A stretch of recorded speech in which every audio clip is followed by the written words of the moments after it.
Hey, salut gang, c'est Michel Loisel ici et je fais un suivi sur une vidéo que j'avais produite il y a peut-être 2-3 semaines sur la Rain Tower double que j'avais construit.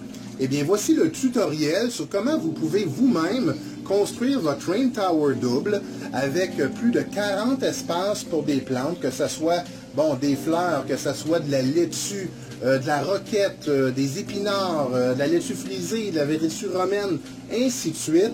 Vous pouvez planter ça à l'intérieur de votre Rain Tower double avec plus de 40 espaces de plantation. Et les pompes à air, pompes à l'eau ici qui se retrouvent à l'intérieur de la pompe et pour bien mixer le fertilisant à tour aéroponique finalement. Alors voici le tutoriel étape par étape sur comment bâtir votre Rain Tower double et à la fin, en conclusion, je vais vous dire le coût total du projet et je vais aussi vous donner mes recommandations et mon impression sur le concept. Alors, je suis loin d'être un expert en la matière. J'avais vu ce concept-là sur une chaîne YouTube américaine et je me suis dit, tiens, je vais l'améliorer un peu, je vais en faire une double, je vais jouer avec ça un peu et puis j'ai appris beaucoup dans le processus. Donc, en conclusion, je vais vous donner mes recommandations et on se revoit à la fin.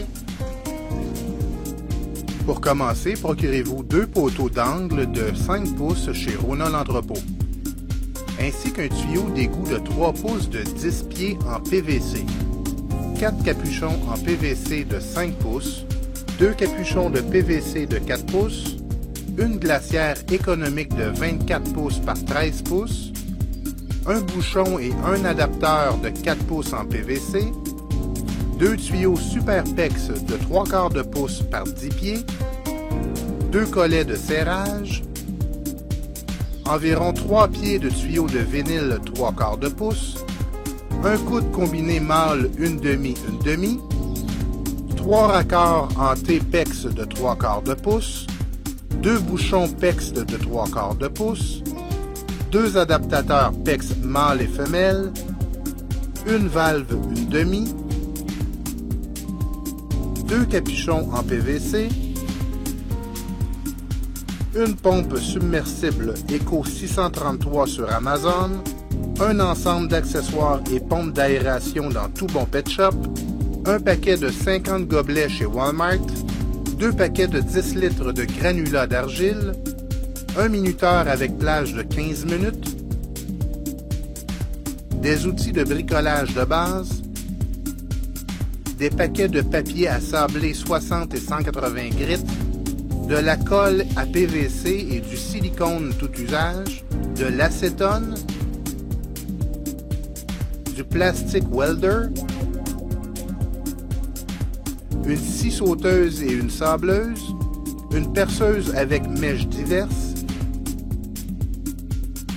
un emporte-pièce de 1 pouce et finalement un fer à souder.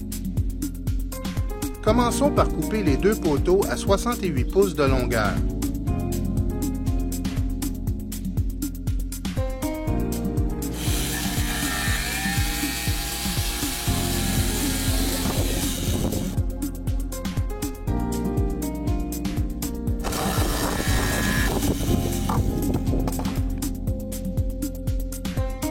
Coupons maintenant 2 bases qui serviront d'ancrage autour.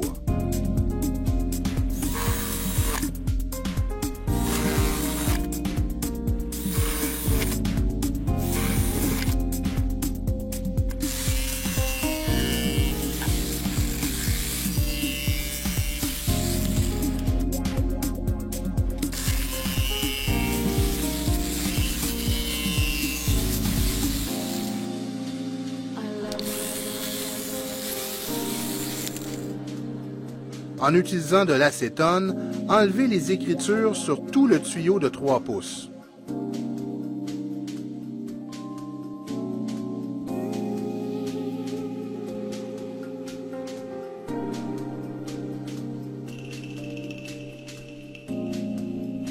Ensuite, marquez votre scie à 4 pouces et demi ou 115 mm. Cela vous guidera pour couper vos pochettes.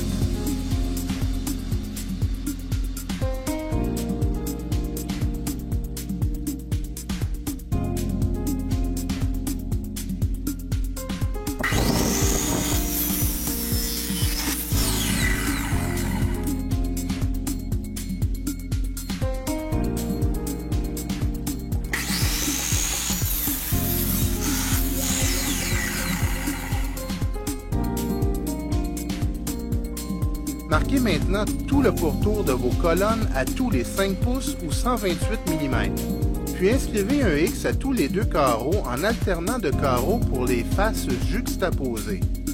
Positionnez et marquez alors les pochettes sur les X.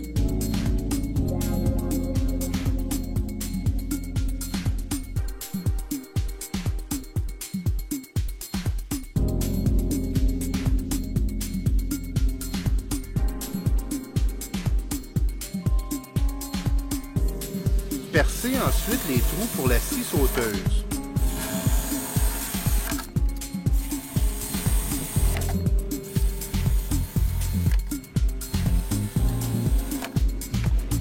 Coupez alors les trous des pochettes.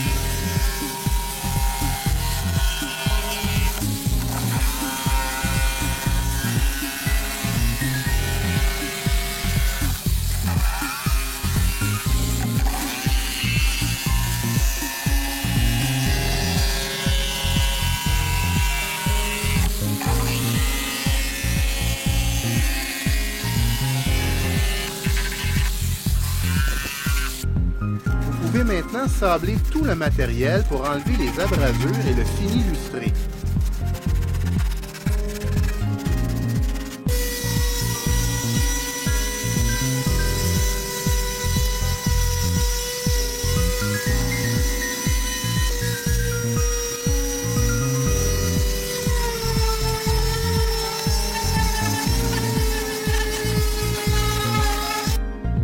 Ensuite, collez les pochettes au poteau. Le produit sent fort, donc assurez-vous d'être dans une pièce ventilée.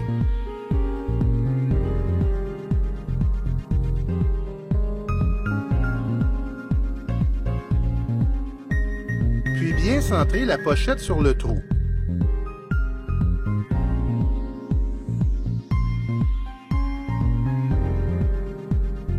Mesurez le couvert de la glacière pour trouver le centre, puis positionnez les 3 ouvertures.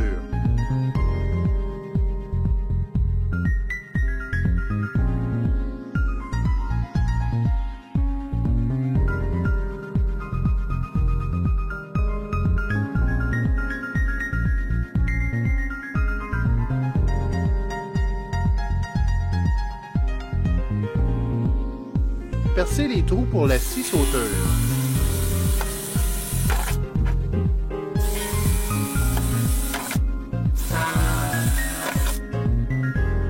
Je vous suggère de ne pas marquer et couper par le dessus du couvert, puisque les barres vont entraver la scie.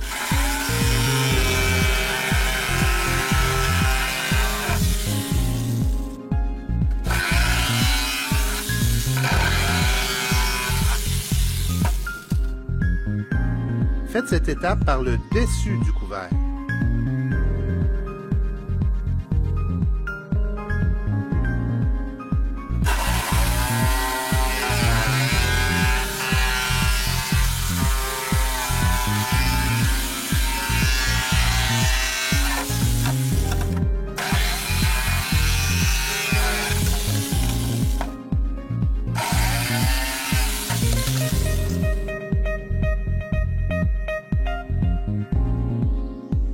Marquez le fond de la glacière avec un morceau restant de poteau pour situer les bases des tours.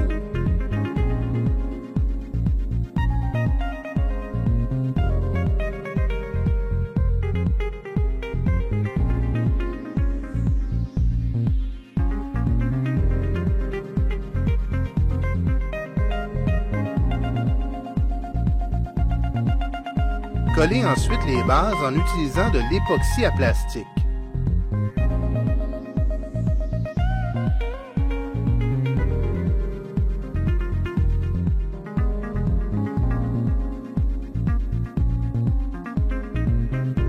Collez aussi les capuchons de PVC qui serviront à centrer les tuyaux dans les tours.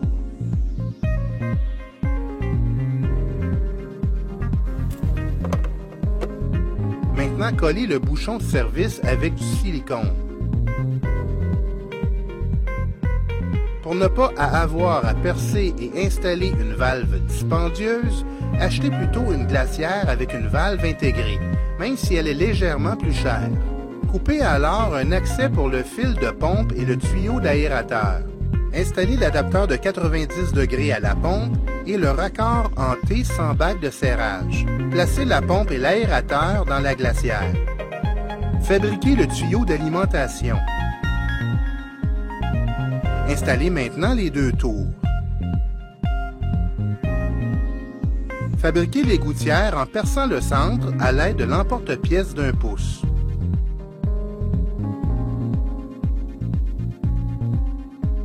Joindre la gouttière au tuyau d'alimentation en utilisant les colliers de serrage.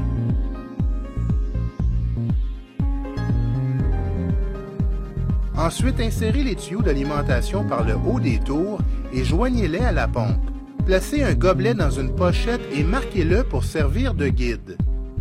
Percez 40 gobelets au fer à l'aide du guide, à l'extérieur ou sous un ventilateur de cuisine. Remplissez les gobelets de granules d'argile.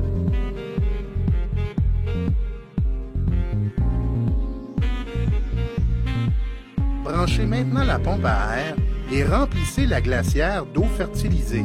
Finalement, branchez les pompes au minuteur, ajustées à 15 minutes de marche à toutes les demi-heures. Alors en conclusion, j'ai eu beaucoup de plaisir à bâtir ce Rain Tower double-là. Écoutez, ça a été un petit peu plus complexe que je le croyais. Je recommande pas ce concept-là à quelqu'un qui est débutant en bricolage ou qui n'est pas trop habile de ses mains. Et ça a dépassé un petit peu mon budget, là. Je prévoyais pas autant que ça. Ça m'a coûté 470 $ bâtir la Rain Tower double.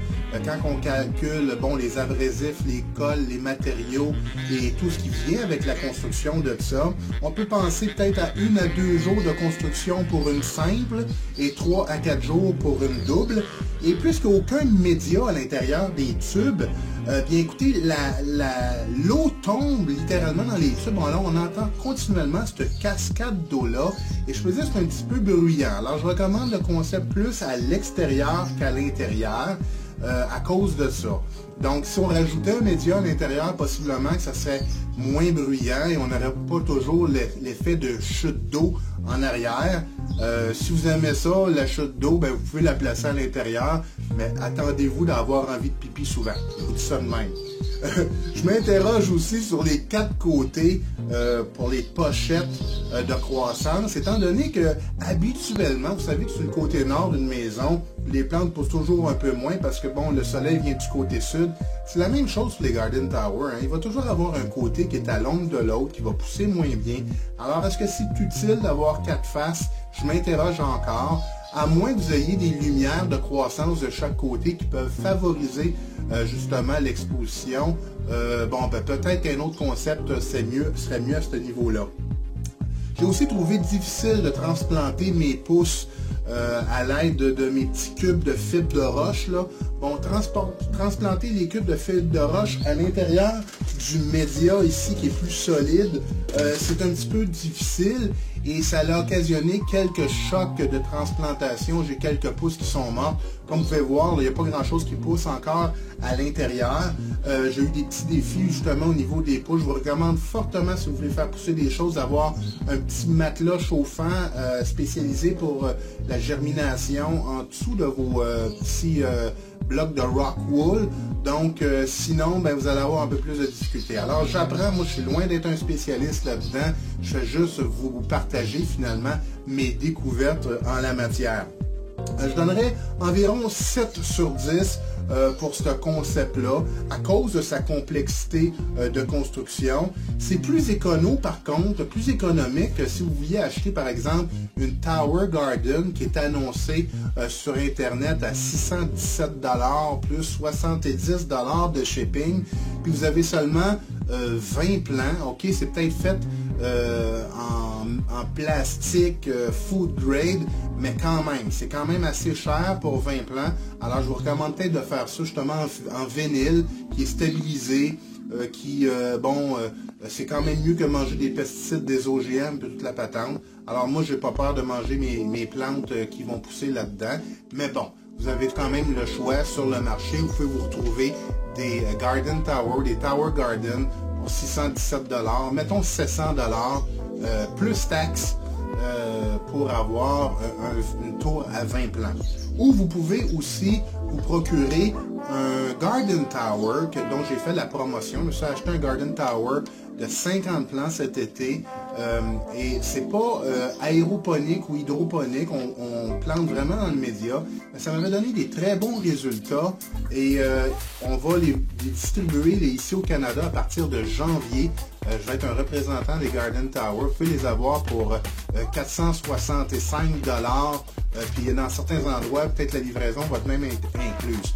Donc 50 espaces de croissance et pas le trou des pompes, et ainsi de suite. 5 minutes pour la montée. Alors ça serait peut-être une option qui serait plus économique que faire ici, ou à tout le moins au même prix que faire le Garden Tower ou la Rain Tower qui m'a pris 3-4 jours à produire. Et bientôt, je vais mettre en ligne sur Internet de nouvelles vidéos sur le concept numéro 2 de Rain Tower sur lequel je suis en train de travailler, qui va être de 1, beaucoup plus économique et de 2, beaucoup plus facile à réaliser. Alors, vous pouvez me suivre sur YouTube et pour ceux qui ont aimé justement les petites vidéos tutoriels que je vous ai fait avec mes recommandations, bien écoutez, adhérez à ma chaîne YouTube et vous allez avoir accès à toutes ces vidéos-là qui s'en viennent dans le futur. Alors, salut gang, ça m'a fait plaisir de vous soumettre mon projet Rain Tower. Ciao!